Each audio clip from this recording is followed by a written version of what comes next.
Believe in any religion? इसका जवाब भी बड़ा सीधा है, नहीं। मेरी राय में जितना भी कुछ मैंने सीखा है दुनिया के बारे में, हमारी प्लैनेट की हिस्ट्री के बारे में, एवोल्यूशन के बारे में, ये सारी चीज़ों को समझकर मैंने जो अंडरस्टैंडिंग डेवलप करी है, मेरी राय में कोई भगवान, कोई अल्लाह, कोई गॉड एग्जिस्ट नहीं करता। लेकिन एट द सेम टाइम मैं मानता हूँ कि ये सवाल काफ़ी डिबेटेबल है, इस पर बहुत लंबी चर्चा करी जा सकती है। और जो लोग, दूसरा ओपिनियन है जिन लोगों का, उनके ओपिनियन की मैं रिस्पेक्ट करता हूँ। अगर आप में से किसी को लगता है कि गॉड एग्जिस्ट करते हैं तो मैं उस बात का रिस्पेक्ट करता हूं, क्योंकि ये कोई ऐसा सवाल नहीं है जो बड़ी आसानी से आंसर किया जा सके। साथ ही साथ मैं ये भी कहना चाहूंगा कि मैं दुनिया के सभी धर्मों का आदर भी करता हूं और उनकी इंपॉर्टेंस भी समझता हूं। आप पूछोगे ये कैसे हो सकता है? अगर मैं भगवान में नहीं मानता तो रिलीजन्स की रिस्पेक्ट क्यों करता हूं? मैं इसलिए करता हूं क्योंकि दुनिया भर में बिलियंस ऑफ लोग रिलीजन को एक गाइडिंग लाइट की तरह देखते हैं। रिलीजन की मदद से करोड़ों लोगों को उम्मीद मिलती है, अपनी लाइफ में एक पर्पस मिलता है, अपनी जिंदगी में कठिनाइयों से लड़ने का एक जरिया मिलता है। और एक कल्चरल पर्सपेक्टिव से अगर देखा जाए तो रिलीजन्स लोगों को साथ में जोड़कर रखने का काम करते हैं। ढेर सारे कस्टम्स और ट्रेडिशंस रिलीजन से निकल कर आते हैं, जिनकी अपनी एक अहम जगह है हमारी इस दुनिया में। यही कारण है कि मैं अपने आप को एक हिंदू एथिस्ट बुलाता हूँ। मैं एक एथिस्ट हूँ, भगवान में नहीं मानता। भाई साहब का पहला सवाल था, उन्होंने कहा कि मैं एक नास्तिक हूँ, आई एम एन एथियस्ट, और मैं खुदा में नहीं मानता हूँ, लेकिन मैं साइंस में मानता हूँ, और मैंने साइंस में किधर भी नहीं पढ़ा कि खुदा है। ये पहला सवाल था। दूसरा सवाल कि उसके कई दोस्त हैं जो रिलीजन में मानते हैं, मज़हब में मानते हैं, कई बार डिस्कशन होता है। तो मेरे दोस्तों ने कहा कि आप जाकिर से सवाल पूछिए, हो सकता है, ज़रूरी नहीं, हो सकता है वो जवाब दे और आप उनके जवाब से मुतमईन हो। तो पहला सवाल उन्होंने पूछा कि साइंस के अंदर material evidence is a must. Material evidence is a must मतलब कोई मटेरियल एविडेंस, कोई चीज़ अगर कहते हैं बुक है तो किताब मटेरियल एविडेंस होना ज़रूरी है, वरना ये गलत है। मैं दूसरा सवाल पहले जवाब दूंगा, फिर पहले पे आऊँगा।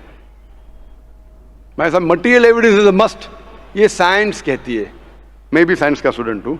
आपने ये कहा कि साइंस ने साबित नहीं किया, ये आपने कहा, इस बात को मानता हूँ मैं। लेकिन ये कहना कि साइंस के अंदर material evidence is a must, it is not true, it is not true. अक्सर एविडेंस इज मस्ट, लेकिन अगर ऐसा प्रूफ है जो लॉजिकल है, मंतिक, आपके दिमाग लॉजिक के हिसाब से, तो मटेरियल होना ज़रूरी नहीं है।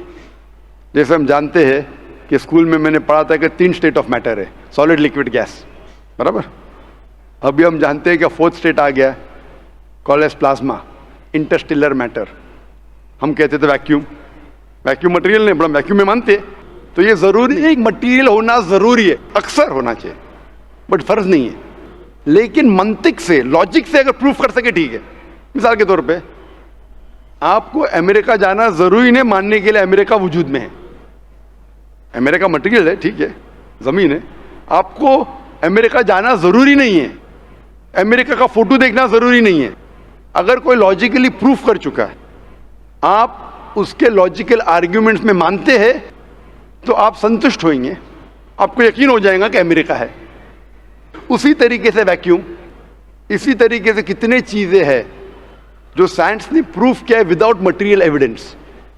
कई चीज़ जो स्पेस और एस्ट्रोनॉमी में है, वो अपने लॉजिक से प्रूफ करते हैं, जैसे so many billion of years, there is no proof, material proof. वो लॉजिक से प्रूफ करते हैं कि स्टार इतना दूर है, light travels at so and so speed, logic, it is not material evidence. आप समझ रहे ना? बट अक्सर आमतौर पे मटेरियल एविडेंस है, लेकिन हमेशा ज़रूरी नहीं है, ठीक है ना? If I could add something to this, this means science is dynamic, whereas religion is static. You can't question anything that has been told to you by your ancestors in religion, which is not the case in science. I can just walk in and challenge any big scientist on merit, but religion doesn't allow that. भाई साहब का अच्छा सवाल है, अहम सवाल है कि साइंस डायनामिक है, मतलब डायनामिक बढ़ते जा रहा है। It's evolving every day. It's evolving every day. और मजहब स्टैटिक है, मतलब एकदम रुका हुआ है। मैं साइंस को चैलेंज कर सकता हूँ, मजहब को नहीं कर सकता हूँ। साइंस बढ़ते जा रहा है, तरक्की करता है, मजहब तरक्की नहीं कर रहा है। आप बिल्कुल सही फरमाते हैं। इस्लाम के अलावा दिगर मज़ाहिब के बारे में जो कह रहे बिल्कुल सही है। You can not challenge other, लेकिन इस्लाम को आप चैलेंज कर सकते हैं, इसीलिए आप खड़े इधर। आपका यहाँ वजूद, आपका मुझसे सवाल करना सबूत है कि हम चाहते हैं कि आप इस्लाम को चैलेंज करो। इसीलिए कुरान मजीद में 332 बार कहा गया है कालू, उन्होंने कहा, उन्होंने पूछा। अल्लाह ने फरमाया कुल, उनसे कहो, मतलब सवाल जवाब का सेशन। कई सवाल लोगों ने मोहम्मद सल्लल्लाहु अलैहि वसल्लम से पूछा, सूरज के बारे में जवाब है ये। लोग ने पूछा खमर के बारे में, सूरह बकरा सूरह 219। जब उन्होंने पूछा खमर के बारे में, यानी अल्कोहल, शराब, कहो उसमें अच्छाई भी है बुराई भी, बुराई अच्छाई से ज्यादा है, जवाब आ गया। उस वक्त अल्लाह के रसूल जब मौजूद थे, उस वक्त लोगों ने चैलेंज किया, आज भी करते करते रहेंगे।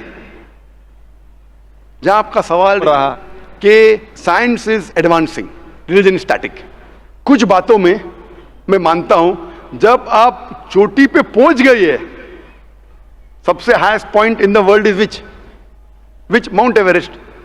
अब माउंट एवरेस्ट पहुंच गए, उसके ऊंचा क्या जाएंगे? स्पेस में जा सकते हैं, लेकिन धरती पे आप बोलेंगे सबसे हाईएस्ट पॉइंट पहुंच गए तो उसके आगे तरक्की करने की जरूरत ही नहीं। तो कुछ चीजें, मिसाल के तौर पे खुदा एक है, वो हक ही रहेगा, कभी बदलेगा नहीं। बट कुछ आयतें कुरान की ऐसी है कि आपको कुरान मजीद में जो अरबी अल्फाज है, कुछ अल्फाज के कई मानी हैं। एक आपको एग्जांपल दूंगा, फिर आपके पहले क्वेश्चन पे आऊंगा जो बहुत अहम है कि आप नास्तिक है। मिसाल के तौर पे पहली आयत जो नाजिल हुई थी कुरान मजीद में, तो इकरा, इकरा बिस्मि रब्बिकल लज़ी खलक, खलकल इंसान मिन अलक। पढ़ो अल्लाह के नाम से जिसने तुम्हें पैदा किया खून के लोतड़े से। आज साइंस एडवांस हुई। पहले लोग कहते थे कि इंसान खून से बना, ये पहले के लोग कहते थे। फिर साइंस एडवांस हुई, बोले खून से बना ही नहीं इंसान। फिर हम देखते अलग के 3-4 मानी है। एक मानी है अलग के खून का लोतड़ा, दूसरे मानी अलग के है क्लिंगिंग, यानी चिपकना, क्लिंगिंग। तीसरी मानी है leech like substance, no joke, leech like substance. 3 मानी है। अभी साइंस जब एडवांस हुई तो कुरान में लिखा है फस्अलू अहल ज़िक्री इन कुंतुम ला तालमून, सूरह नंबर 16 आयत नंबर 43। इसमें लिखा है अगर आपको नहीं पता उनके पास जाओ जो इस फील्ड के माहिर है, भले गैर मुस्लिम है। तो कुछ अरबों ने तकरीबन 30 साल पहले इसका ट्रांसलेशन लेके गए प्रोफेसर कीथ मूर के पास, जो एम्ब्रियोलॉजी के मैदान में उस वक्त नंबर 1 था दुनिया में। He was head of the department of anatomy in university of Toronto. उनके पास जब तर्जुमा लेके गए काफी आयतों के, बोले अक्सर चीजें जो कुरान मजीद में एम्ब्रियोलॉजी के बारे में लिखी है 100% सही है, और कई चीजें अगर आप मुझे 30 साल पहले पूछते तो मुझे खुद पता नहीं था, लेकिन एक चीज इसमें से अब भी मैंने कहता हूं सही है। ये भी नहीं कहता हूं गलत है, क्योंकि खुद भी नहीं जानता हूं। एक चीज थी आयत, इकरा बिस्मि रब्बिकल लज़ी खलक, खलकल इंसान मिन अलक, के पढ़ो अल्लाह के नाम से जिसने तुम्हें पैदा किया एक अलका से, लीच लाइक सब्सटेंस। मुझे पता नहीं कि जब बच्चा पैदा होता है शुरुआत में इन द एम्ब्रियोलॉजी के स्टेज, एम्ब्रियोलॉजी एक साइंस का मैदान है, मेडिसिन का सब्जेक्ट है। मतलब जब बच्चा जब पैदा होता है अपनी माँ की कोख में, पेट में जो मरहले रहते हैं, the stages of human development in the mother's womb is called embryology. तो प्रोफेसर कीथ मूर ने कहा मुझे नहीं पता कि बच्चा जब शुरुआत में जब माँ के पेट में रहता है, एम्ब्रियोलॉजी के स्टेजेस, वो लीच जैसा लगता है। तो क्या किया उसने, माइक्रोस्कोप में, पावरफुल माइक्रोस्कोप में जाके देखा, इनिशियली बहुत छोटा रहता है, you can't see with the naked eye, आप आपके आंख से नहीं देख सकते। और उसने कंपेयर किया जोक के फोटोग्राफ से, लीच के फोटोग्राफ से कंपेयर किया, और वो चौंक गया कि बिल्कुल यकसा है।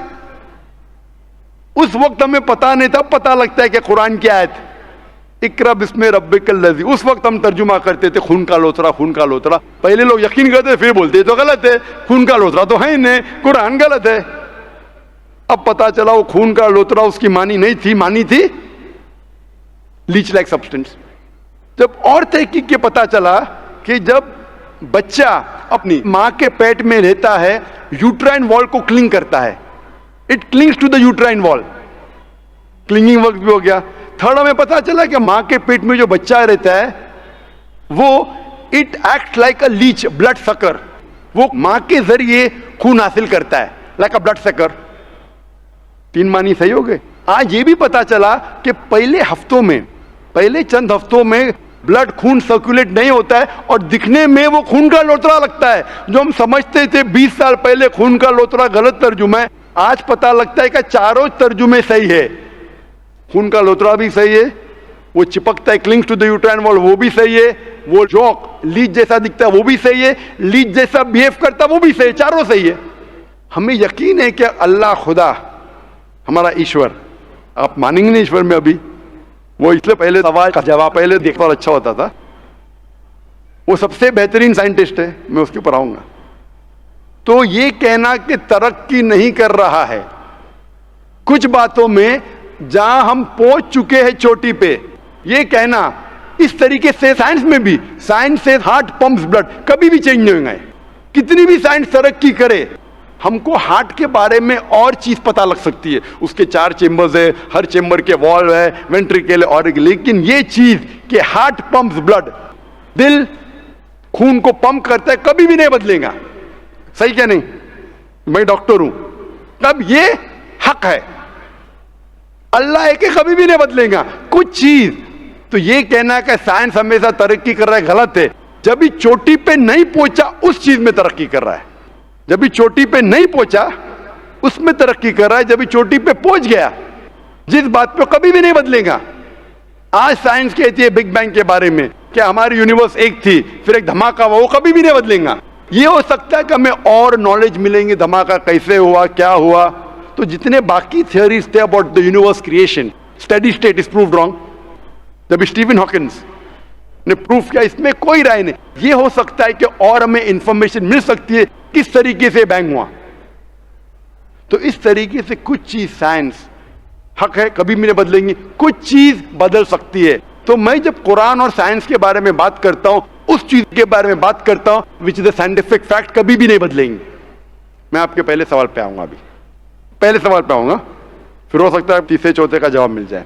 आपने कहा कि आप नास्तिक है, कहा था नहीं, एथियस्ट है। भाई साहब, मैं आपको कॉन्ग्रेचुलेट करता हूं, मैं आपको मुबारकबाद देता हूं कि आप नास्तिक है।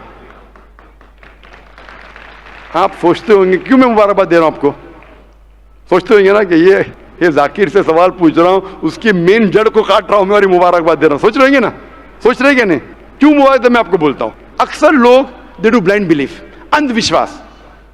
वो हिंदू है क्योंकि उसके वालिद हिंदू है, वो क्रिश्चियन है, ईसाई है क्योंकि वालिद ईसाई है, और कई मुसलमान है क्योंकि उनके वालिद मुसलमान है। They are doing blind belief, वो अंधविश्वास कर रहे हैं। आप एक अल्हम्दुलिल्लाह इंटेलिजेंट शख्स है, माशाअल्लाह, साइंस पे यकीन करते। आप सोच रहे आपके वालिद शायद मानते होंगे खुदा में, होंगे क्या नहीं? मानते हैं क्या नहीं? आपके वालिदैन मानते क्या नहीं? वो एग्नोस्टिक है। एग्नोस्टिक है। और आपके परदादा? वो भी एग्नोस्टिक थे। और उनके परदादा? वो रिलीजियस थे। कोई भी मानते थे ना, परदादा। आपके परदादा मानते थे, लेकिन आप अब ये करते, आप लेकिन जानते तो होंगे, आपके दोस्त जब बात करते मजहब के बारे में, ईश्वर के बारे में, उनका इल्म तो आपको होगा कि नहीं, कि मेरे हिंदू दोस्त किस भगवान में मानते, इल्म तो है। आप सोचते ऐसा भगवान जो खुद कुछ काम नहीं कर सकते, दूसरे भगवान की मदद लेता है, आप सोचते होंगे ना। और ये कैसा भगवान है? एक भगवान दूसरे भगवान की मदद ले रहा है तीसरे भगवान को हराने के लिए। तो आपका दिमाग सोच रहा है कैसा भगवान है, ये भगवान में मानने का फायदा क्या है?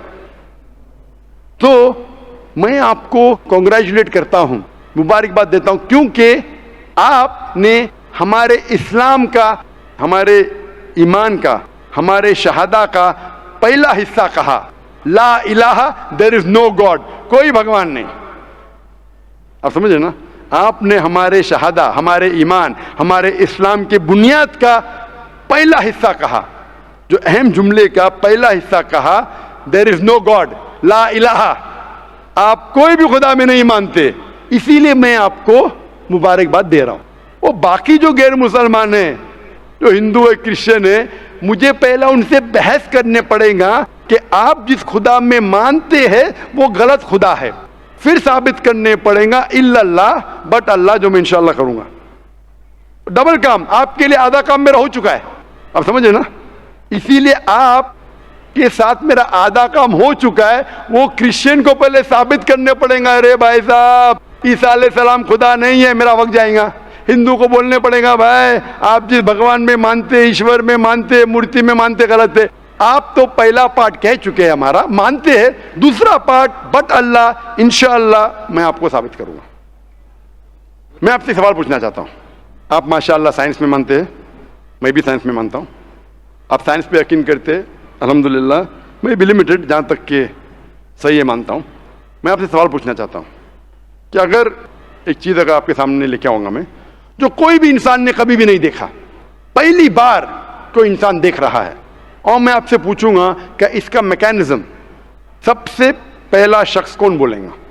ये चीज may be computer, may be something out of the world, something absolutely different, पहले बार जिंदगी में कोई इंसान देख रहा है। मैं आपसे पूछूंगा इसका मैकेनिज्म सबसे पहले कौन सा शख्स कहेगा? आपका क्या जवाब है? वो तो डिस्कवरी या रीडिस्कवरी रहेगा, तो उसको पहला स्टडी करना पड़ेगा ना, इन डेप्थ स्टडी होगा, उसके बाद ही पता चलेगा। सबसे पहले बार स्टडी तो बाद में होंगी।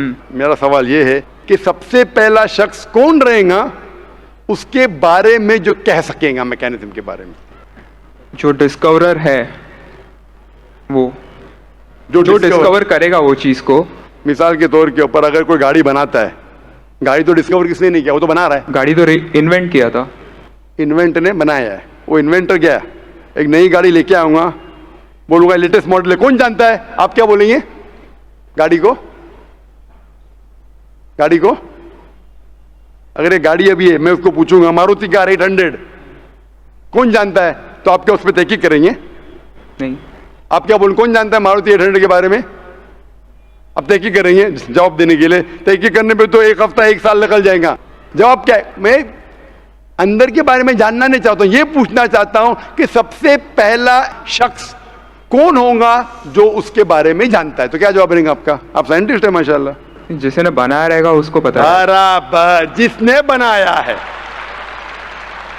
अंग्रेजी में कहेंगे क्रिएटर, मेकर, मैन्युफैक्चरर, इन्वेंटर, जो भी बोलो, लफ्ज का इधर उधर है, बड़ा मानते हैं कि सबसे पहली बार वो क्या चीज है बाद में डिस्कस करेंगे। अगर कोई चीज आपके सामने आती है जिसका आपको इल्म नहीं है और आपसे पूछा जाएगा कि सबसे पहला शख्स कौन है जो इस चीज के बारे में जानता है, तो जवाब है उसका creator, manufacturer, inventor, maker, producer.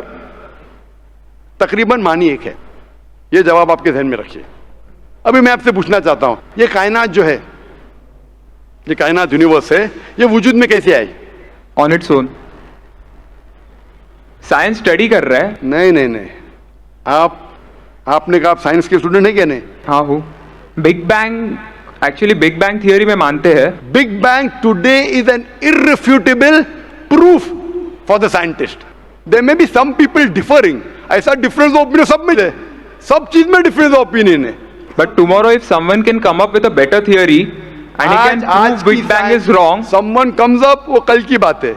आप तो बोले science advance, age of today we believe in big bang. आज के हिसाब से, कल क्या होगा छोड़ो ना, कल क्या होगा छोड़ो, आज के हिसाब से, आपके इल्म के हिसाब से कायनात कैसे वजूद में आई? Big bang theory. Big bang theory, ये बिग बैंग थियरी मतलब first there was the primary nebula, there was a big bang, a secondary separation give rise to galaxies, stars, suns etcetera. ये बिग बैंग के बारे में पता कब लगा आपको? कितने साल पहले आपके हिसाब से? कुछ आइडिया है? ईयर तो नहीं पता। नहीं, तकरीबन कितने साल पहले? तकरीबन नो आइडिया। तकरीबन एग्जैक्ट नहीं पूछा, तकरीबन। मुझे या ह्यूमैनिटी को? ह्यूमैनिटी को। आप कौन है? आपको पता चलेगा जब आपने पढ़े, पर उसमें यह भी पता लगता है ना सबसे पहले किसको नोबेल प्राइज मिला, कौन से साल में मिला, पता है तकरीबन कितने साल पहले? No idea, maybe 30, 40, 50 years. बिल्कुल सही। 30 बोलो, 40 बोलो, 50, मैं आर्ग्यू नहीं करूंगा, मैं आर्ग्यू नहीं कहूंगा। सही जवाब तकरीबन 40 साल है, लेकिन 30 बोलो मैं आर्ग्यू नहीं करूंगा, 50 बोलो आर्ग्यू नहीं करूंगा, 60 बोलो आर्ग्यू नहीं करूंगा, लेकिन 30, 40, 50, 60 ईयर्स बराबर।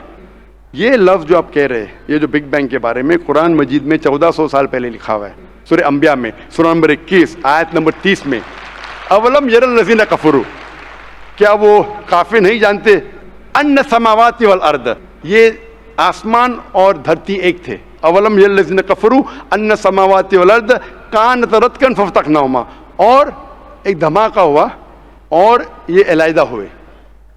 Do not the unbelievers see the heavens and the earth were joined together and we clove them asunder. अभी this is nothing but the Big Bang theory in a nutshell. जो Big Bang कहती है this is a nutshell. वो big bang में आप जब जाएंगे उसमें और आपको एक्सपेंशन मिलेगा, बिलियन ईयर्स पहले हुआ, 5 बिलियन या 5 ईयर्स, दैट डिफरेंस ऑपिनियन। ये बिग बैंग के बाद कौन सा गैस है, न्यूट्रॉन है या प्रोटॉन है, वो सब discussion, but big bang is a irrefutable proof according to scientist. I would like to interfere here, with your permission, of course. Why does religion need to use science as a walking stick, whereas science never refers to religion? माशाअल्लाह, भाई साहब ने पूछा कि religion को science की walking stick क्यों चाहिए, साइंस को रिलीजन की जरूरत ही नहीं है।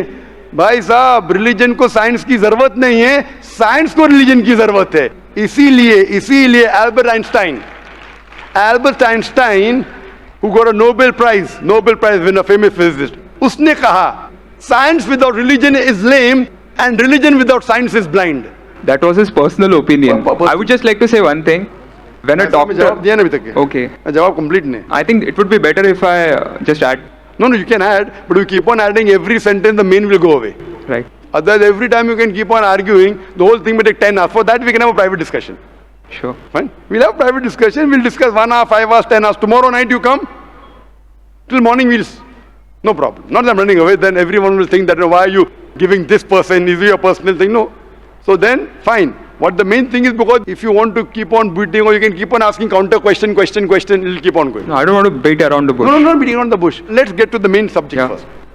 Let's get to the main subject first. Because when you keep on doing, then you miss the whole point. As I was saying, that Albert Einstein, that science without religion is lame and religion without science is blind. ये Albert Einstein का personal view था। हर scientist का view personal view है। ये science की बुनियाद है, उसका पर्सनल व्यू है, लेकिन वो पर्सनल व्यू को साबित करता है। आप मानो या नहीं मानो, आप ये कहना चाहिए कि वो साइंटिस्ट जो कह रहा है पर्सनल व्यू ने, it is illogical statement according to me. हर साइंटिस्ट का व्यू पर्सनल व्यू है, जाकिर का व्यू भी पर्सनल व्यू है, आपका व्यू नहीं है। हो सकता है आप मेरे व्यू से सहमत है, नहीं सहमत है, दिस इज साइंस। इस्लाम को साइंस की जरूरत नहीं है।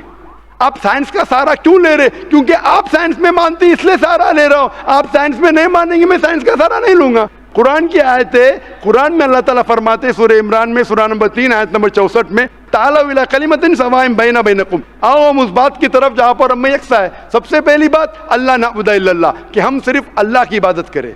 वो जो हिंदू पूछता है, मैं हिंदू मजहब की बात कर रहा हूँ, उस टाइम साइंस की नहीं बात किया। वो क्रिश्चियन जब पूछी ईसा अलैहिस्सलाम के बारे में, मैंने बाइबल की बात किया हूँ। तालू इला कलिमतिन सवाइन बैना बैनकुम, आओ हम उस बात की तरफ जहां पर हम यकसा है। मैं अगर साइंस की बात नहीं करूंगा, पोइट्री की बात करूंगा, मानेंगे क्या?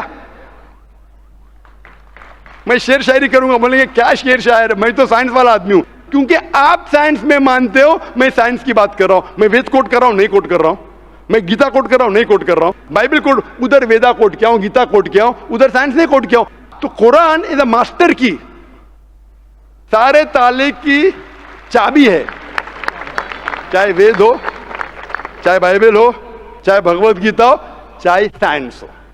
लिटरेचर पोइट्री पे भी कर सकता हूं, लेकिन आप पोएट है नहीं, वैसा तो मैं भी नहीं हूं। आपने कहा साइंस का सहारा किधर ले रहे? मैं सहारा ले रहा हूं आपको समझाने के लिए।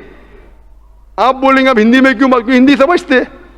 और जर्मन में बात करो, आप समझेंगे क्या? नहीं समझ, मैं भी जर्मन नहीं जानता हूं।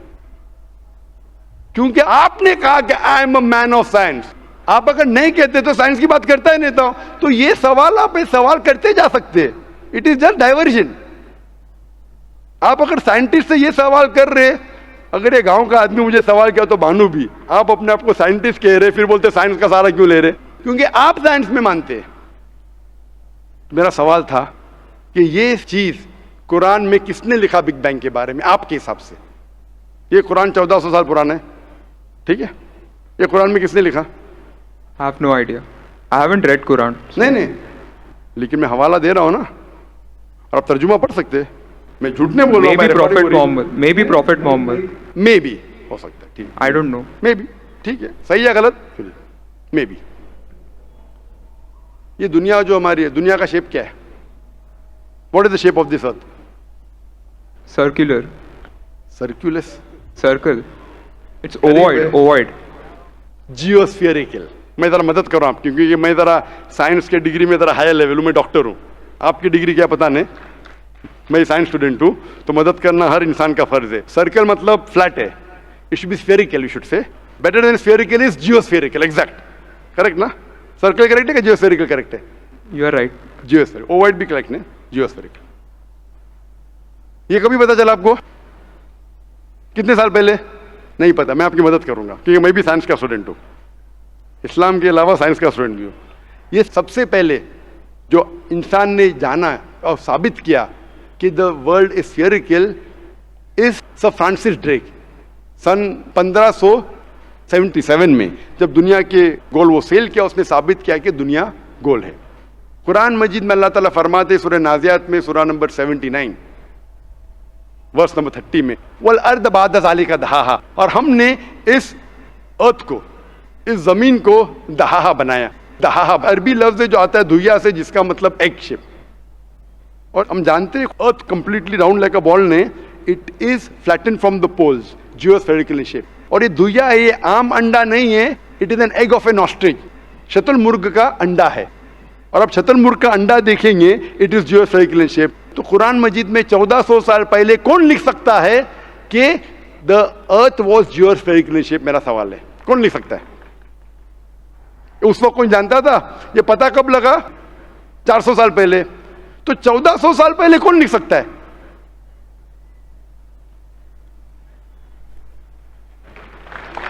तभी वो पॉस्टुलेट था, अभी ये थियरी बन गया, प्रूव करने के बाद थियरी बन गया, तभी वो पॉस्टुलेट था। पॉस्टुलेट पढ़ेगा जियोस्फेरिकल शेप। आप अगर स्टूडेंट ऑफ साइंस है, मैं भी स्टूडेंट ऑफ साइंस है, अगर आप गलती करेंगे तो मेरा फर्ज होता है कि आपको सुधारूं। There was no postulate, there was a hypothesis, Probably it was not documented. It was a hypothesis, it is spherical but no proof. And geospherical तो था ही नहीं। Even Sir Francis Drake जब दुनिया के गोल गए, उसने ये नहीं कहा जियोस्फेरिकल है, उसने कहा स्फेरिकल है। कुरान में लिखा है स्फेरिकल नहीं, जियोस्फेरिकल। It was no postulate, no hypothesis also. Leave aside postulate. It came later on. जियोस्फेरिकल तो और करीब है। कुरान में कौन लिख सकता है? Probably some early scientist. Probably some early scientist, ठीक है। अर्ली साइंटिस्ट ने लिखा, पहले बोले मोहम्मद सल्लल्लाहु अलैहि वसल्लम हो सकता है, फिर बोले अर्ली साइंटिस्ट, बिग बैंग लिखा, ये लिखा, ठीक है। ये चांद जो है, चांद की रोशनी खुद की रोशनी है क्या रिफ्लेक्टेड रोशनी है? रिफ्लेक्टेड है। कभी पता चला? यस्टरडे, 200 साल पहले, 300 साल पहले, 400 साल पहले, उस पर बहस नहीं करेंगे। कुरान मजीद ने 1400 साल पहले लिखा है सूरह फुरकान में सूरह नंबर 25 आयत नंबर 61 में कि ये चांद और सूरज की खुद की रोशनी है, चांद की रोशनी बोरोड है, ली गई है या रिफ्लेक्टेड है, नूर या मुनीर। तो कौन कुरान में लिख सकता है कि ये चांद की रोशनी खुद की रोशनी नहीं है, बोरोड रोशनी है, रिफ्लेक्टेड है? पहले हर इंसान समझता था कि चांद की खुद की रोशनी है, कोई भी हाइपोथेसिस भी नहीं था, बराबर ना? ये हाइपोथेसिस भी नहीं था 1000 साल पहले कि चांद की रोशनी खुद की है। स्फेरिकल था, मैं जानता हूं, पीपल ऑफ पाइथागोरस ने कहा था। चांद के बारे में तो किसी ने भी नहीं कहा। कौन लिख सकता है कुरान में 1400 साल पहले कि चांद की रोशनी खुद की नहीं है, ली गई है, बोरोड है, रिफ्लेक्टेड है? कौन लिख सकता है? Stick to my earlier answer. क्या आंसर है? Some scientist. पहले बार साइंटिस्ट, सेकेंड बार साइंटिस्ट, थर्ड। लेकिन ये साइंटिस्ट ने जब जाना, दुनिया से कहा क्यों नहीं? Because those times were those. अगर साइंटिस्ट ने कहा, आपकी साइंस की किताब में क्यों नहीं लिखा है? 1400 साल पहले आपके साइंस ने किताब ने बिग बैंग क्यों नहीं लिखा? आपके साइंस की किताब में का वर्ल्ड इज जियोस्फेरिकल क्यों नहीं लिखा है? मेरी साइंस की किताब में भी नहीं लिखा है, मेरी साइंस की किताब में भी नहीं लिखा है कि 1400 साल पहले चांद की रोशनी खुद की रोशनी नहीं है। क्यों नहीं? तो आपका यह आर्ग्यूमेंट के साइंटिस्ट ने कहा एक बार तो होगा, 2 बार तो चलेगा, तीसरी बार भी माफ किया। अभी चौथी चीज पूछता हूं मैं, चौथी चीज पूछता हूं कि हम जब पढ़े स्कूल में, आपने स्कूल कब पास किया? 2002। मैंने पास किया 1982 में, आपने 20 साल बाद पास किया। मैं जब क्या पढ़ा बोलूंगा, आप क्या पढ़ा आप मुझे बोलना। जब मैं 1982 में स्कूल पास किया तो मैंने पढ़ा कि चांद और सूरज they are revolving but they are rotating about their own axis. आपने क्या पढ़ा स्कूल में? चांद और सूरज रोटेट कर रहे एक्सिस के ऊपर, क्या नहीं? हाँ, लेकिन मैंने पढ़ा नहीं कर रहे। अभी आपका इल्म स्कूल के अंदर मेरे इल्म के बाद आया और सही है। जब मैंने पढ़ा स्कूल के अंदर कि चांद और सूरज घूम रहे लेकिन अपने महवर पे, अपने एक्सिस पे नहीं रोटेट कर रहे। लेकिन कुरान मजीद की आयत है सूरह अंबिया सूरह नंबर 21 आयत नंबर 33 में, हुवल्लज़ी खलक़ल लैल व नहारा, उसने जिसने बनाया रात और दिन, व शम्स वल कमर, सूरज और चांद, कुल्लुन फी फलकी यस्बहून, ये घूम रहे हैं, रिवॉल्व कर रहे और अपने महवर पे रोटेट भी कर रहे। तो मैंने पढ़ा ये स्कूल के अंदर, मेरे कुरान में दोनों टकराव है, तो मैं इधर चौंक गया। मैं मुस्लिम भी था और साइंस का स्टूडेंट, चौंक गया। अभी साइंस तस्लीम करती है, आपने भी पढ़ा कि सूरज और चांद रोटेट करते। तो जब मैं स्कूल में था, मेरी साइंस टीचर ने कहा रोटेट नहीं करती है, आपकी साइंस टीचर ने कहा करती है। अने अभी 20 साल 30 साल पहले पता चला, बिल्कुल सही। तो किसने लिखा ये 1400 साल पहले इस कुरान मजीद में कि सूरज और चांद घूमने के अलावा अपने महवर पे घूम रहे, दे आर रोटेटिंग। एक गुमनाम साइंटिस्ट जिसने इल्म हासिल। साइंटिस्ट का मतलब वो जो तहकीक करता है, तहकीक करता है और साबित करता है। किसी ने भी 1400 साल पहले साबित ही नहीं किया। क्या आपने पढ़ा स्कूल के अंदर, क्या 1400 साल पहले साबित हुआ ये? नहीं। तो कैसा कह सकते साइंटिस्ट? आपका आंसर साइंटिफिक है? बिल्कुल साइंटिफिक नहीं है। आपका आंसर लॉजिकल भी नहीं है। आप समझ रहे ना? खाली एक अजम्पशन है। assumption है। साइंस के assumption में मानता है if the assumption can be proved it is right, otherwise it is wrong. Right. If you have an assumption, आप जानते होंगे इसके बारे में, जब Albert Einstein theory of relativity, theory of relativity जानते हैं आप? उन्होंने जब थ्योरी ऑफ रिलेटिविटी दुनिया से कहा, यह भी कहा 6 तरीके, this 6 things you can prove my theory wrong. उनने बताया कि इस थ्योरी को गलत साबित करना है, ये 6 चीज करो और मेरी थ्योरी गलत साबित हो जाएंगी। That mean that's called as a falsification test. उसको कहते हैं अच्छा साइंटिस्ट। आपके अजम्पशन में कुछ है क्या फॉल्सिफिकेशन टेस्ट? पूरा फॉल्स है, टेस्ट ही नहीं है। अजम करो 2 + 2 = 5, मानेंगे आप? नहीं मानेंगे। Assumption carries weight if it is based on logic. Quran में अब भी फॉल्सिफिकेशन टेस्ट है। आपको कुरान को गलत साबित करने का है, एक इख्तिलाफ लगाओ, take out a single contradiction in the Quran and the Quran will be proved wrong. 1400 साल से न किसी ने किया, न कभी कोई करेगा। कुरान की आयत है सूरह बकरा सूरह नंबर 2 आयत नंबर 23 और 24 में कि ये कुरान अल्लाह ने अपने पैगंबर मोहम्मद सल्लल्लाहु अलैहि वसल्लम को दिया। और एक चैलेंज है कि आप कुरान में से एक सूरा जैसा पेश करो, एक सूरा जैसा आप पेश करो। कितने लोग ने कोशिश किया, ना कभी कोई कामयाब था, ना कभी रहेगा। कितने फॉल्सिफिकेशन, जैसे मेरे तकरीर सुन सकते हैं आप। इसी तरीके से कुरान में लिखा है वाटर साइकिल, जो बर्नार्ड पैलिसी कहता है। कुरान में कई आयतें water cycle, how does the water rise, go into clouds, falls into ocean, fall down, कई जगह पे कहा गया है। कुरान मजीद में कहा गया है सूरह लुकमान में सूरह नंबर 31 वर्स नंबर 29, इन सूरह रूम chapter number 30 verse number 48, in सूरह हिजर chapter 15 verse number 22, it's mentioned in सूरह मोमिनून chapter number 23 verse number 18, in सूरह नूर chapter number 24 verse number 43, in सूरह अराफ chapter number 7 verse number 57। I can keep on giving references only of water cycle, जो 1580 में सब बर्नार्ड पैलिसी ने कहा। कौन कह सकता है इसे? कौन लिख सकता है? Quran speaks about biology, that there are sexes in plants, male and female, which we came recently. In Surah Ra chapter number 13 verse number 3, in Surah Taha chapter number 20 verse 53. Who could have mentioned that before? Who could have mentioned that? Quran says the animal lives in community, which we came to recently. In Surah Anam chapter number 6 verse number 38. The Quran speaks about the universe expanding, the Musiona. In Surah Dhariyat chapter number 51 verse number 47. Who could have written this? The Quran speaks about the ocean, the salt water and sweet water. There is a barrier which is forbidden to be trespassed. In Surah Rahman chapter 55 verse number 19. The Quran speaks about embryology. The Quran speaks about genetics. The Quran speaks about how the mother's womb, that 3 waves of darkness. The Quran speaks about fingerprinting method, that when the unbelievers say that how will Almighty God resurrect us on the day of judgment when our bones have been buried away and gone into the dust. Almighty God says not only can he reconstruct your bones, he can even reconstruct your very fingertips. Fingerprinting method was first found by Sir Francis Galton in 1880. Quran mentions 14. Who could have mentioned this? Who could have mentioned this in the Quran? Do you know your early answer? What was the early answer? What was the early answer? Some anonymous scientist. That was my earlier answer. No, then you modified. Then you modified. What did you say after that? Some scientist. You are forgetting. Do you want me to show you a recording? Earlier I said it was it. No, then I corrected. That Maruti car कौन बोलेगा? आपने क्या कहा? Manufacturer. Manufacturer, creator, maker, inventor. That is the correct answer. वो scientist तहकीक करेगा, discover करेगा, वो is the second, number 2. The manufacturer may be a scientist or may not be a scientist. Manufacturer is first, the person who does research on it is the second person. The researcher can discover it, but the real word is manufacturer, creator, inventor, not scientist.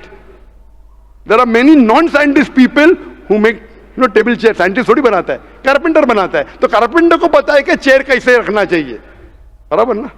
एक special chair carpenter ने बनाया, scientist थोड़ी है. ऐसे 2 पैर की chair जो गिरती नहीं है, कारपेंटर है. He is a manufacturer. तो ये कुरान भी किसने लिखा? इस कायनात के मैन्युफैक्चरर ने, इन्वेंटर ने, मेकर ने. इस मेकर, इस इन्वेंटर, इस जो क्रिएटर है, हम अरबी में कहते हैं अल्लाह, इंग्लिश में लोग कहते हैं गॉड. इसीलिए आज की science, they are not eliminating God, they are eliminating models of God.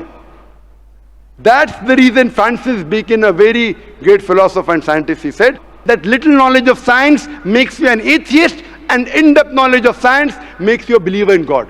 आज की science is not eliminating God, they're eliminating models of God. La ilaha illallah.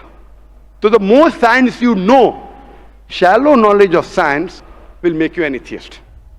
In-depth knowledge of science will make you a believer in God. But you will start thinking, this thing cannot be God. A God who can be killed, a God who can die, a God who requires help from a second God. Then you are eliminating, this cannot be God, this cannot be God. La ilaha, no God, no God. But Allah, the creator of this universe, the manufacturer of this universe, the inventor of this universe. So, the answer with the help of science. There is no way you can scientifically prove the existence of God except with the help of the Quran. With the help of the Quran, you can scientifically prove the existence of God if he is a true scientist and if unbiased. If he is biased, yet he may keep on beating on the bush. If he is unbiased, and if he truly has knowledge of science, like many questions you told, you gave me wrong answers, I helped you, then you agreed with it. So if a person who has true knowledge of science will agree that there is one God, which we call as creator, which we call as sustainer, which we call as maker. In Arabic we say Allah. Just a final question. Before the final question, do you agree that the author of this is the inventor, the manufacturer of the creation, of the universe? You may not know his name. Name is not important. Quran says in Surah Isra chapter 17 verse 110,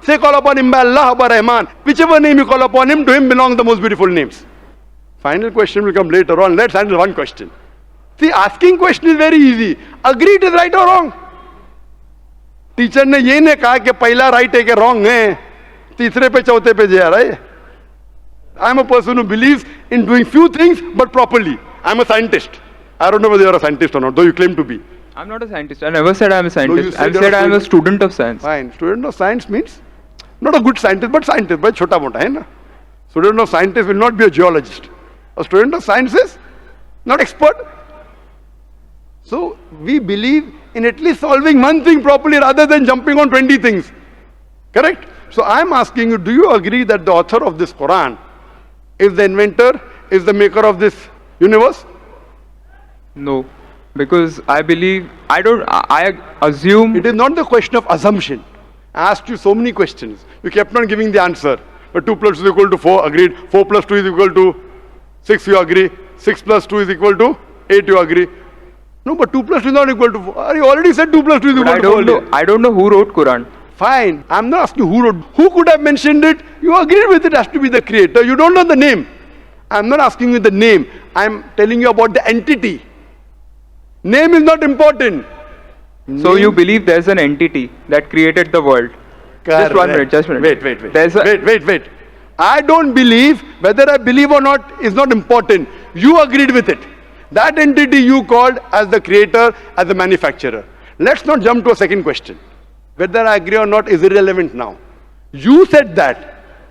And I proved with your statement what you call him is secondary. With all due respect, please don't put words in my mouth. You said, didn't you say creator? Not Didn't in you this say inventor context. for the car? For the car. Yeah, it was context specific. I asked you something which you don't know about. Who would say? Again you went to the same answer. The inventor, the manufacturer. So this also, The author has to be the same. When you say a plus 2 is equal to 4, a becomes a plus 2 is equal to 4. So a is equal to 2. 2 you minus from here, 4 minus 2, a is equal to 2. No, but I never said it is equal to 2. But you agreed a plus 2 is equal to 4. So as a scientist, I have to agree with you. You said a is equal to 2. That means you don't know maths, so it's not worth talking about science. You agreed with it that the person is a creator. It's being recorded on so many cameras. I think more than 25 cameras. And you are saying I'm putting words in your mouth. No, you are laying allegation against me. As though I'm telling a lie. But am I telling a lie? I'm not saying that. So it is simple. It's simple equation. If you cannot believe in this equation, then what is the discussion? What is the use of talking about science? That means you're not a student of science also. Leave aside scientist. You have to agree what you say. If you backtrack, then you are wasting time here. If you made a mistake, you say you made a mistake. If you agree, you have to agree. You can't just because you are being proved something which you didn't want to be proved, that means you're not truthful to yourself. That means you're shooting and then drawing the bullseye. You understand? If you got the answer by a technique I used using science, now because the answer is so easy, you are not accepting it because it goes against your assumption. In science, if the experiment goes against your assumption, you change your assumption, right or wrong? So why are you changing your assumption? That means you're not a scientist. You can make an assumption, you do experiment, if it matches your assumption, it is right. If it doesn't match, you change your assumption. So do you change your assumption or not? I believe the creator are natural forces. Forget which force it is, there is a creator or not is my question. What do you want to discuss first? Point number 1, we have to believe there is a creator. Finish. In an abstract sense, yes. Whether abstract or physical we'll discuss tomorrow. Is there a creator or not? But then the question is, Don't ask me a second question, please. You are the longest we have given you time. Don't take advantage of because there are so many people standing in the queue there. Let's not waste time. I want to finish it within less than a minute. okay, fine. Is there a creator or not? Do you agree, yes or no? Whether abstract or not, we'll discuss tomorrow. Tomorrow means not tomorrow. Tomorrow means if you want to discuss, inshallah, in my cabin after the lecture gets over, 11 o'clock onwards, no problem. For 1 hour, 2 hours, 5 hours, 10 hours, I will give you time. After 11 p.m. Done? That means you believe there's a creator. This creator, what we call in Arabic, we'll discuss after. We Muslims in Arabic call as Allah. Some people call as God. So now when you know the true picture of the God, the false picture is removed. So now there is no God but Allah. And what is the more details of Allah? You can see my DVDs. I'll give it to you on the concept of God in various religions. That will give you more knowledge. And my cassette is the Quran God's word. I request the volunteers to give him a DVD of Is the Quran God's word. Then we'll discuss more qualities of God after. Hope that answers the question. जी खुशामदीद दोस्तों, उम्मीद करता हो video आपने पूरी देखी होगी और आपको पसंद भी आई होगी। दुनिया में अगर आप नज़र दौड़ाएं तो आपको अंदाज़ा होगा कि दुनिया में 2 किस्म के लोग आबाद हैं, मुस्लिम और गैर मुस्लिम। मुस्लिम उसको कहते हैं जो अल्लाह पर ईमान रखे, अल्लाह को माने, क़यामत के दिन पर ईमान लाए और अल्लाह के रसूल हज़रत मोहम्मद सल्लल्लाहु अलैहि वसल्लम पर ईमान लाए। जबकि गैर मुस्लिम वो है जो या तो अल्लाह को ना माने, या उसके पैगंबर को ना माने, या रोज़ आखिरत पर यकीन ना करे, या आसमानी किताबों पर या फरिश्तों पर वगैरह इन सब से इनकार करे, तो उनको गैर मुस्लिम कहते हैं। बाज़ मुल्हिद लोग जो वेस्टर्न से और इसी तरह लिबरल तरीके से ज़्यादा मुतासिर हुए होते हैं, वो ये कहते हैं कि इस्लाम हमेशा एक लोगों को तकसीम करते हैं। इस्लाम एक तकसीम का मज़हब है क्योंकि इस्लाम लोगों को तकसीम करती है मुस्लिम और गैर मुस्लिम को। तो मैं आपको जवाब देना चाहता हूँ कि जितने भी ये लिबरल्स लोग हैं, जितने भी ये वेस्टर्न लोग हैं, ये भी तो लोगों को तकसीम ही कराती है। अगर आप यहूदियों की तरफ देखें तो वो भी लोगों को 2 हिस्सों में तकसीम करती है, यहूदी और गैर यहूदी। इसी तरह ईसाईयत को अगर आप देखें तो वो भी लोगों को 2 हिस्सों में तकसीम करती है, ईसाई और गैर ईसाई। इसी तरह हिंदू में तकसीम करती है, हिंदू और गैर हिंदू। तो जिस तरह ये लोग तकसीम करते हैं तो इसी तरह इस्लाम भी तकसीम करती है, लेकिन हमेशा ये लोग इस्लाम की तरफ हाथ उठाते हैं। और हमेशा इनकी जलन इस्लाम से बहुत ही ज़्यादा होती रहती है। लेकिन इस्लाम ने हमेशा अमन का दर्स दिया है। कुरान में अल्लाह ताला फरमाते हैं कि अगर किसी ने एक मुसलमान की, अगर किसी ने एक इंसान की जान बचाई तो इसने पूरी इंसानियत बचाई, और अगर किसी ने एक इंसान को कत्ल किया तो गोया इसने पूरी इंसानियत को कत्ल की। तो इंसानियत के नाम पर अगर इस्लाम से बड़ा मजहब कोई है तो वो आप बिल्कुल भी नहीं पैदा कर सकते और ना ही आप पाओगे। तो इंसानियत के लिए जो सबसे ज़बरदस्त मशअल राह है वो इस्लाम का है, और वो इस्लाम का मजहब है। कोई भी दूसरा मजहब, ईसाईयत, यहूदियत या हिंदुइज़म, वो इसमें आप इंसानियत वाली बात आप नहीं जांच पाएंगे। आपने अभी तक देखा होगा कि इस्लाम ने हमेशा बच्चों पर रहम करने का हुक्म दिया, बड़ों का अदब करने का हुक्म दिया। इसी तरह औरतों के हुकूक भी इस्लाम ने ही मुकर्रर किए।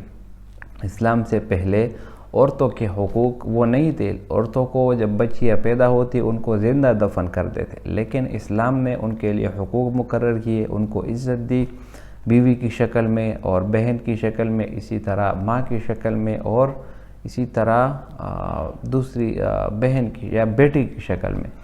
तो इस्लाम ने औरत को इज़्ज़त दी। जिस तरह आपने आजकल इसराइल के हालात देखे, जिस तरह उन्होंने गज़ा में जुल्म किया, छोटे बच्चों को नहीं छोड़ा और औरतों पर जुल्म किया गया, इसी तरह बूढ़ों को शहीद किया गया, मस्जिदों पर हमले हुए, और इसी तरह जो अस्पताल होते हैं वहाँ पर भी उन्होंने हमला किया। तो ये यहाँ से इनकी जो मज़हब है, उनका जो मज़हब है वो यहाँ से मालूम होता है कि किस मज़हब के लोग हैं वो। तो यहाँ पर जो ये हिंदू यूट्यूबर है ये कहते हैं कि मैं किसी भी खुदा पर यकीन नहीं रखता, ना ही किसी भगवान को मानता हूँ, वगैरह वगैरह, कुछ अजीब से फ़लसफ़े हैं इन लोगों के।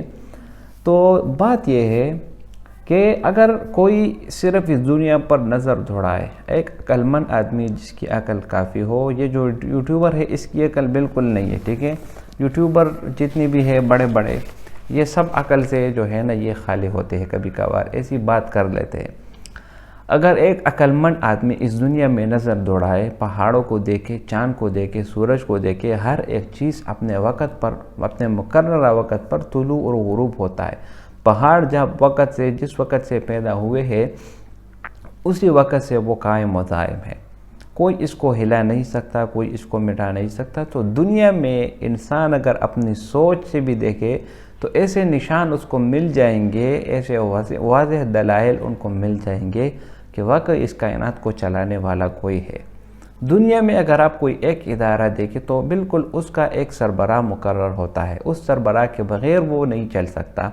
एक यूनिवर्सिटी, एक स्कूल, एक मदरसा, हर एक चीज़ एक सरबराह, उसकी एक सरबराह की ज़रूरत होती है, उससे सरबराह के बग़ैर नहीं चल सकती। तो फिर ये अकल से खाली लोग, ये पूरी दुनिया, ये पूरी कायनात किस तरह एक अल्लाह ताला के बग़ैर चल सकती है? ये सब कुछ अल्लाह ताला ने पैदा किए, और इसके बारे में कुरान में अल्लाह ताला फरमाते हैं, इन्न फ़ी ख़ल्क़िस समावाति वल अर्दि वख्तिलाफ़िल लैलि वन नहारि लआयातिन लिउलिल अलबाब, के ज़मीन और आसमान के पैदाइश में लोगों के लिए और अकल वालों के लिए निशानियाँ हैं। तो अगर आप अकल इस्तेमाल करेंगे, अगर इस्लाम के लिए अकल भी ज़रूरी है, लेकिन इतना अकल हर एक में होती है कि वो अच्छे बुरे में पहचान कर सके। अगर आप सिर्फ इर्द गिर्द ज़मीन और इसके माहौल का अंदाज़ा ले लें तो आपको अंदाज़ा होगा कि बिल्कुल यहाँ इसको चलाने वाला कोई मौजूद है। इसी तरह कुरान में अल्लाह ताला फरमाते हैं, लौ कान फ़ीहिमा आलिहतुन इल्लल्लाहु लफ़सदता, अगर ज़मीन और आसमान में अल्लाह ताला के सिवा कोई दूसरा माबूद होता तो इसमें फ़साद शुरू हो जाता। लेकिन चूँकि फ़साद नहीं है, सूरज, ज़मीन, सितारे, सब चीज़ अपने अपने निज़ाम में सही तरीके से चल रहे हैं, कोई गड़बड़ नहीं, तो इससे अंदाज़ा होता है कि इस दुनिया को चलाने वाला सिर्फ़ और सिर्फ एक अल्लाह की ज़ात मौजूद है। तो एथियस्ट लोग हर ज़माने में पाए जाते हैं, ऐसे लोग बहुत मौजूद हैं जो ये बिल्कुल नहीं मानते कि न किसी मज़हब को मानते हैं और न किसी परवरदिगार को मानते हैं, लेकिन अगर अकल इस्तेमाल करे और सिर्फ इस दुनिया के निशानात को देखे तो उसको अंदाज़ा होगा कि वाकई दुनिया को चलाने वाला कोई ना कोई मौजूद है। और इसके बारे में कुरान में भी अल्लाह ताला फरमाते हैं, इन्नद्दीन इंदल्लाहिल इस्लाम, अल्लाह के नज़दीक जो कबूल शुदा दीन है वो इस्लाम है। अल्लाह के निज़ जो पसंदीदा दिन है वो इस्लाम है। इस्लाम के अलावा अगर आप यहूदियत और ईसाईयत या हिंदुइज़म की तरफ जाएंगे तो आपको शदीद नुकसान होगा इस दुनिया में भी और रोज़ आखिरत में भी। उम्मीद करता हूँ वीडियो आपको पसंद आई होगी। अगर वीडियो आपको पसंद आए तो इस चैनल को सब्सक्राइब करें। बहुत शुक्रिया।